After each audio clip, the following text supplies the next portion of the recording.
नमस्कार मंडळी आपल्या महाराष्ट्र राज्याच्या राजकारणामध्ये गेल्या काही वर्षांपासून म्हणजे 2 ते 3 वर्षांपासून मोठे राजकीय भूकंप होताना आपण बघत आहोत.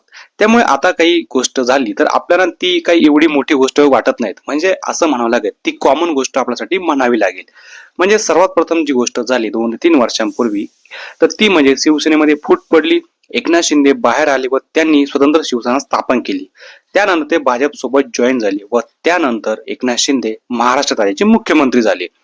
आणि त्याच्या काही दिवसानंतर लगेच अजितदादा पवार आपल्या राष्ट्रवादी काँग्रेस हा पक्ष घेऊन पुन्हा सत्तेसोबत आले आणि त्यानंतर अजितदादा पवार राज्याचे उपमुख्यमंत्री झाले.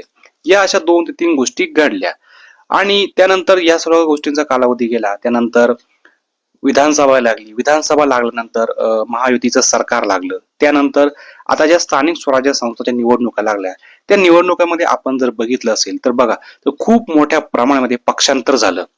या पक्षाचा त्या पक्षात किंवा त्या पक्षाचा या पक्षात अशा पद्धतीने खूप गोष्टी घडल्या. त्यात आता पुन्हा राज्यामध्ये मोठा राजकीय भूकंप होणार की काय म्हणजे एक बड्या नेत्याने म्हणजे राष्ट्रवादी काँग्रेस शरद पवार गटाचे आमदार रोहित पवार यांनी एक मोठी प्रतिक्रिया व्यक्त केलेली आहे. म्हणजे रोहित पवार यांनी एक दावा केला आणि या दाव्यामुळे सर्वत्र राज्याच्या राजकारणामध्ये आता खळबळ उडाली आहे.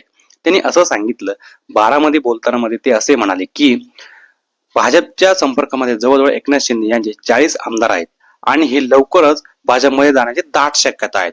काही एकनिष्ठ आमदार सोडले तर जवळजवळ 40 आमदार हे भारतीय जनता पक्षामध्ये त्यांच्या लोकांच्या संपर्कात आहेत, असा खळबळजनक दावा केला. त्यामुळे आता राज्याच्या राजकारणामध्ये चांगल्या चर्चांना आता उधाण आलेले आहेत व सर्वीकडे या चर्चा होताना आता दिसत आहेत.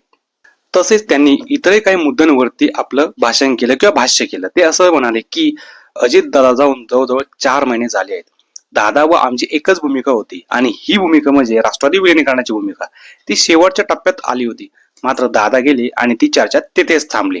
मात्र दादांचा जो अपघात झाला तो खासगी विमानामध्ये झाला आणि या खासगी विमानाच्या विरोधात मी बऱ्याच ठिकाणी गेलो, त्या गोष्टीविरोधात तक्रार केली. त्यामुळे या खासगी विमानाच्या विरोधात कठोर कायदा झाला पाहिजे अशी देखील त्यांनी भूमिका घेतली. तर या सर्व गोष्टींबद्दल आपलं देखील मत काय आहे आम्हाला कमेंटच्या माध्यमातून नक्की सांगा. व्हिडिओ आवडल्यास लाईक, शेअर आणि चॅनलला सबस्क्राईब करायला अजिबात विसरू नका. धन्यवाद.